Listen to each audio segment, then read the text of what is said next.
Bang! Yeah, 7-1-3, don't step in this league, throwing rocks out the backboard. Living our dream, better dribble to the three, take the shot, here a Castro. And we don't even care what you say, we ain't scared of the hate, get a win in this last board. Stand in the paint, better clear out the way, hit the court with the black force energy. Every single week on a killing spree, you kidding me? You talk about winning with the epitome, you better be talking with peace and we locking the key on them. Know that it's rocking with Ryan and Donte, the drip guy, we beyond the gossip, the topics we talk on a pop and we conquering the obstacles that we cross as a team. Shot from the seats, we the Rockets like Elon. It's the H-Town run down. Let's get started right now.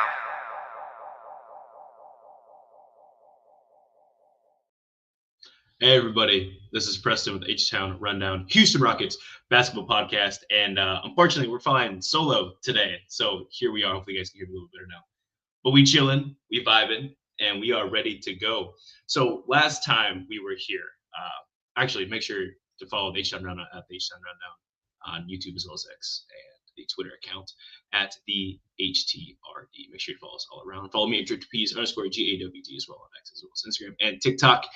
Now we're back. So we faced the Los Angeles Clippers a few days ago, and we haven't played since then. It's been a little bit of a treat.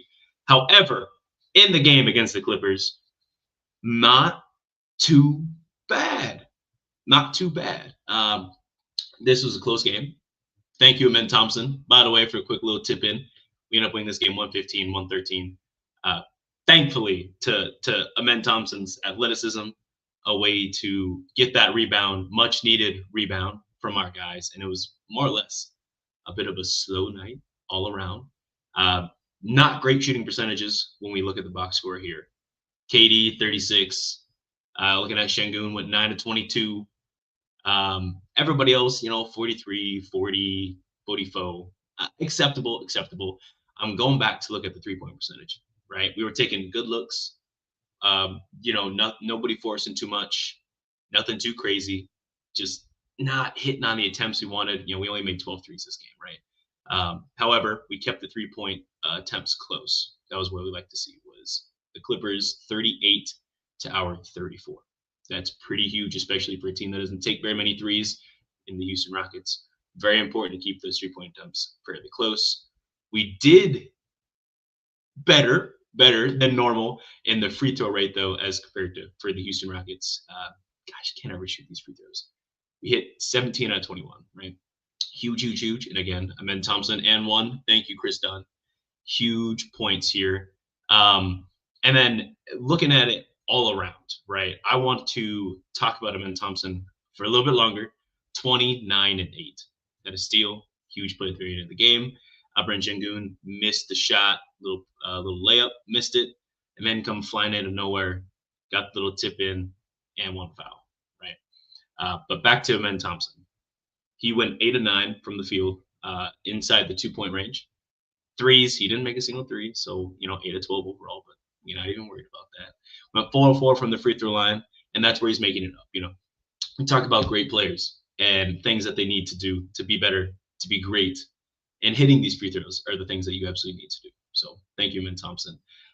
Again, KD as well, being great hitting free throws. Jabari hitting free throws. Şengün, 67% from free throw line. He went 4-6. He missed 2. Cool. Not too worried about that. But let's look at our defensive bits here. We were clamping the Clippers, right? We held James Harden 7 of 18 for 39%. Kawhi 9 of 22 for 41% from the field. They combined went 7 of 20 from 3-point range. I mean, that's like 34% from 3. Not great. They hit their free throws. Cool, whatever. But, I mean, defensively, wow. And then we go over to the turnover ratio here, right? Kawhi had 1 turnover. Yeah, he had 3 fouls. So that's what we're looking like, right? That's what we like to see. Chris Dunn had 3 turnovers. The ball pressure by Amen Thompson. Şengün, quick feet, right? And we're also looking at our boy, Josh. I mean, great defensively out there. A lot better than Chris Dunn, if we will be honest. And then James Harden, 4 turnovers. He averages 4 turnovers for the season. Expected, he's their main ball handler, but 4 turnovers nonetheless. And then you're looking at these ancillary pieces, right? These ancillary turnovers too from Nicholas Batum and then Mr. Sanders, right? Huge here. Surprisingly enough, Brook Lopez, we took advantage of that, right? When he was out there, minus 11. Looking at the Clippers bench as well, minus 12 for Sanders. Looking at Nicholas Batum, minus 8 in those times, right? Yikes, yikes, yikes, yikes. You're able to take advantage, especially from that end. But other than it being a nice kind of grinded out win, not too much to look at other than the overall stats, right? Jabari double double, Şengün double double, Amen near triple double, Şengün 4 steals as well. Wow. And then Reed Shepard, solid 10 points. Steven Adams, and not too much to talk about there except just 2 steals. We love to see our big men getting steals. And Aaron Holiday, it's the holiday season. It's almost Christmas, so he dropped a nice little 13, right? Other than that, not too much to take away from. Let me know down below about your thoughts on this Clippers game, right? They're getting ready to blow it up, it looks like. Not too much to say other than they might fizz out, right? Is there anybody you guys think we should be looking at from the Clippers, right? We looking at James Harden, my goat, James Harden. Are we looking at guys like Zubac? I don't think we need a center. Kawhi, we got to give up way too much. Even for James Harden, we got to give up too much. John Collins sucks. I'm sorry to say that. I don't want him anywhere near whatever we got going on. So not really looking for that. But the Clippers have made it known. James Harden, Chris Paul, Bradley Beal, Nicholas Batum, Brook Lopez, recently signed, are now all eligible for trade, right? Chris Paul would be nice. Clippers sent him home. I don't know what the Clippers franchise is doing, but they sent home one of the greatest point guards ever, if not the greatest Clipper ever. Okay, so I'm looking at that. Can we take Chris Paul? Veteran minimum. We're not losing anything by taking on Chris Paul, right? And I mean, Holiday, he's great, right? Chris Paul, I think, would just be another great piece to have in the locker room, more or less. Maybe on the court occasionally, kind of helping that Reed Shepard growth, kind of helping Amen Thompson, even with the playmaking, right? How to kind of be a defender with your size. I think, again, more important for Reed than Amen Thompson. But we're talking about trades, right? We're talking about if anyone's available. These players right now, these players are trade eligible as of today, by the way. Fran VanVleet, Dorian Finney-Smith, who we still haven't seen play yet. Clint Capella, Josh Okogie, looking at Aaron Holiday, Jae'Sean Tate, as well as Jeff Green. Are we trading any of these guys? Probably not. Probably not. The only guy maybe might be Clint Capella. He's eating up $6.7 million right now. Love him. Great guy. Just hasn't been absolutely phenomenal in his minutes. But as the first time he's played on a team that's got anything other than 8 seed aspirations, shout out the Hawks. So I'm not too worried about him. I think come January, he'll kind of be more of what we're looking for. We've already seen flashes the last 4 games that he's played. But I don't think we should even be making a trade. Again, if we want to pick up somebody with a veteran option, cool. Do I love James Harden? Yes. Should we make a trade? Nah. Maybe you guys disagree, but nah. I'm not looking to trade James Harden right now, or trade for anybody, honestly. Even Kawhi Leonard's available. We just got to give up way too much. And as you see in the league today, we're looking at OKC, looking at Boston, right? Looking at Denver. Depth is everything, right? What can you do with your star on the floor? And that's what makes your team, right? Obviously, your star is a team. What can you do without your star, right? That's kind of the importance of the league right now. And again, like you're looking at Boston, yeah, they got 2 stars over there, but they have a crazy bench, right? OKC, one of the best records ever. I mean, they actually just surpassed Jordan's 72-10 Bulls record. They've got 24. They were 24-1, and both times they lost somehow was to the Spurs, with Wemby coming off the bench.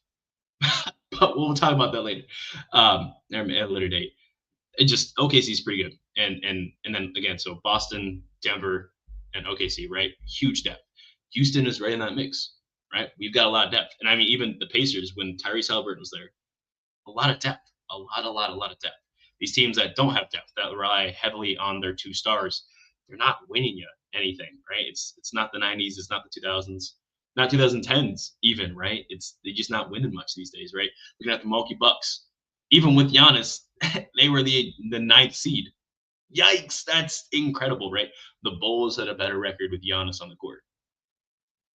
The Bulls, yeah. So that says all you need to see right there. Maybe some other teams that you want to look at is Golden State to a degree, right? They had depth, right? They had some movement going along those last couple of years, but now that they've kind of lost that some of their ancillary pieces, Klay Thompson, namely, right? They haven't done much since 2023, 2024. Consistently their first or second round exit, which again, great for them. Steph's been doing his thing over there, but they just lost to the Blazers 3 times this season. They just got swept. Wow. And the Blazers are a young team, but wow. It's just not worth giving up your depth is what I'm trying to get at here. Can't trade depth for one piece that's only going to be there, maybe 80, I want to say 80, 60% of the season is not worth it, right? And are they even going to be healthy for the regular season is what it comes down to. Because we're already dealing with Tari Eason. Love him. And we've been doing great without him. We're going to be doing even better once he comes back, which news, maybe he's coming back tonight, right? Against Denver. That's what I'm hearing. So hopefully Tari Eason's coming back. I can't wait to see him play. He played his last game November 14th, a month and a day ago. Wow. So hopefully he comes back, and don't expect an explosive 20-10 and 10 game from him, right? He's going to come back. I really hope they have him on a minutes restriction. You cannot mess up an injury like his. He had that quad. We need to make sure and pay attention to this. So he's good to go for the playoffs. I'd rather him play 30 games this season and be ready to go for the playoffs. We can have full Motor City Tari, I want to see Peso Tari in full action, full energy, full strength going to the playoffs, rather than use him a lot now, get us maybe 2 or 3 extra wins, and we can't use him in the playoffs, right? This whole KD trade is about going to the finals, making it out of the first round for the first time in a few years. So we want to make sure that all of our guys are healthy and ready to go and ready to come into play. So I want that to be fresh in everyone's mind once Tari Eason comes back. But yeah, I'm excited to see him play. He started out first couple games not so great, and then after the third game of the season, he was on a tear, doing his thing, got injured. Haven't seen him since then. So hopefully he comes back and he's gonna do.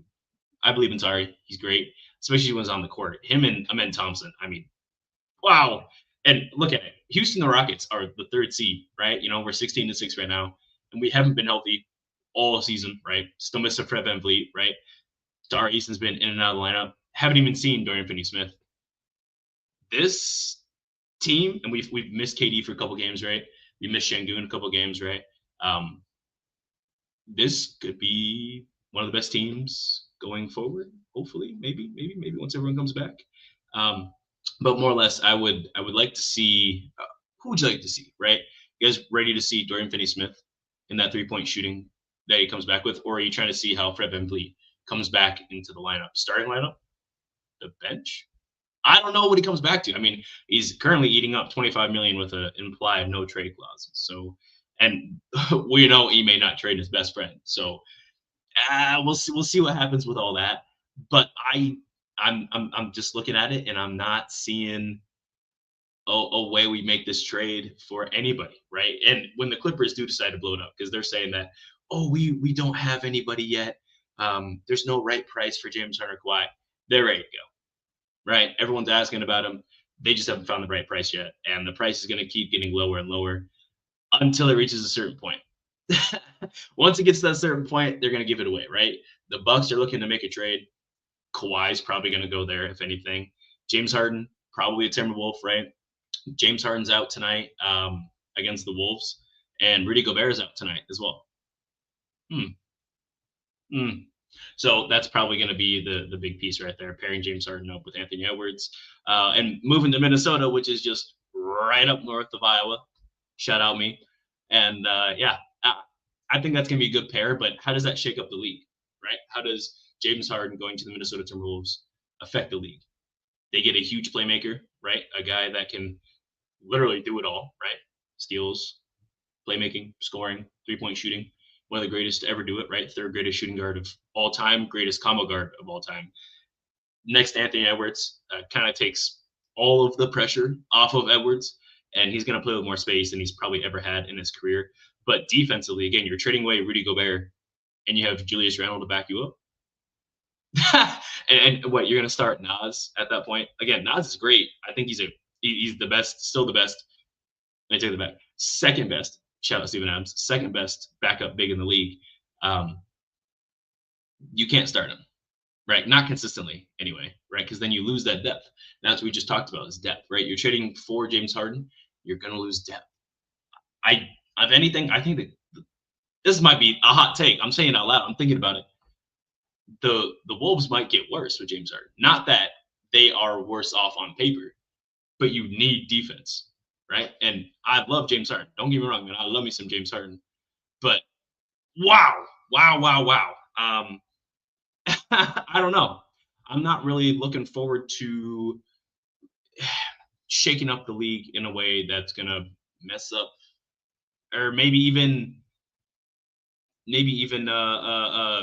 shake up the league in a bad way, right? My bad, I got distracted. But I don't want there to be this issue where James Harden goes to the Wolves, and then now we got to face James Harden in the playoffs, right? I mean, he want to say he's a choker, say he want to say this, say he want to say that about him, but he do his thing, right? We'll see what happens. I'd like to maybe send him home. That kind of be funny, right? Left my franchise, left our franchise, and then you're going to play against us in the playoffs, right? I like to send James Harden packing. I also want him to get a ring, right? So how about you just come here, come play on a vet minimum, and we'll win easily, right? That'd be the best of both worlds right there. Play alongside KD, that'd be great. But James Harden ain't gonna do that. He's probably a Wolf, and that's gonna affect the league. Clippers, I just need you guys to do whatever you can to not give OKC the number one pick. That's it. Just don't give them the number one pick at all costs, right? You give them the top 10. Just knock on wood, please do not give them the number one pick. OKC already got way too much going on right now, right? I don't need to see any of that. We done with that. So yes, AK, I see you. I did send you that, so we should be straight. But yeah, no, I'm not seeing it in that same light, right? But coming back to the Rockets, right? Let's bring it back in. I'm not looking forward to what that means for us. I know I'm repeating myself here, but like I'm still not looking too forward to what that means for us, right?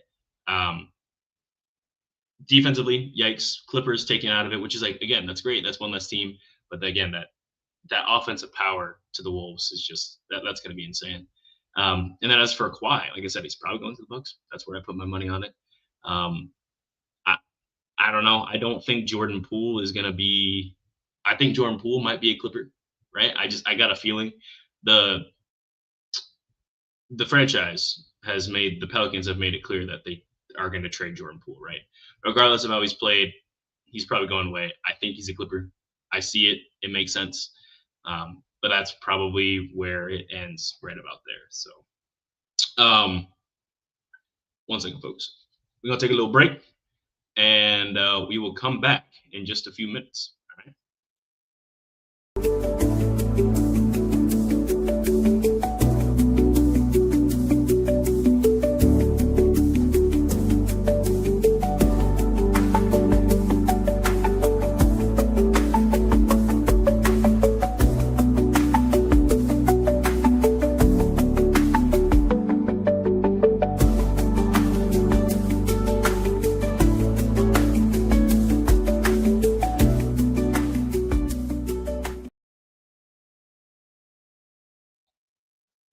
And we're back. Thank you guys for coming back.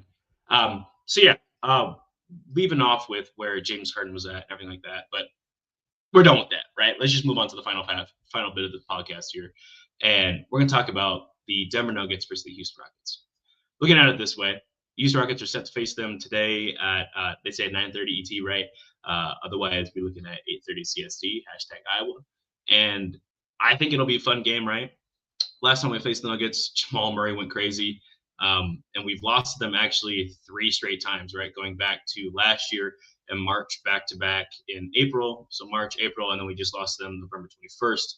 It's going to be an interesting game, right? It looks like everybody is raring to go for the Nuggets for the most part. Huge thing last time was the fact that Aaron Gordon, he got injured, and then Peyton Watson took over. He had some other bench pieces just absolutely take over, right? We got out rebounded.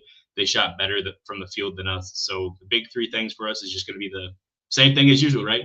Got to make your shots count, got to get your rebounds, and you got to make sure that you're out here actually defending your people, right? You need to stick to them, right? Like flies on shit, you got to be right on them. So make sure that you are defensively intelligent, right? You want to be a defensive playmaker in this game. And hopefully, again, this would be a really great game for Tari to come in and kind of muck it up, right? Since we haven't seen him for a while, he's probably not going to be very high on their scouting report. So I could imagine him getting some good steals for us, depending on how many minutes he plays. I probably got about 16, less than 20 is what I imagine he's playing. But I think around that 16 mark is my assumption there. But yeah, Tari Eason's going to be a huge factor. We're also looking at Amen Thompson, what he's going to do. I mean, as long as we can keep it so that way, Şengün is less on the perimeter, right? Not that he's been bad per se, but I want to make sure that we have our best available person out there on the perimeter, right? And not play this switch everything defense, right? I want Amen Thompson to kind of, be that aggressive defender and maybe let Şengün just take care of most of these playmaking duties today, right? We saw Şengün and Jokic battle last time, and that was fun and electric. Obviously, I want that, right?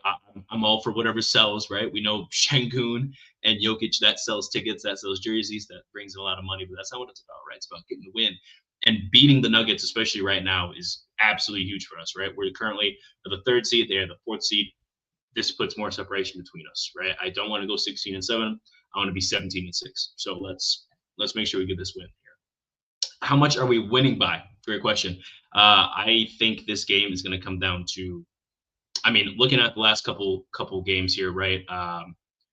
Last time was 112, 109, then 126, 111, 116, 111, right? Looks like we're sitting around that 110-ish mark. Tari coming back.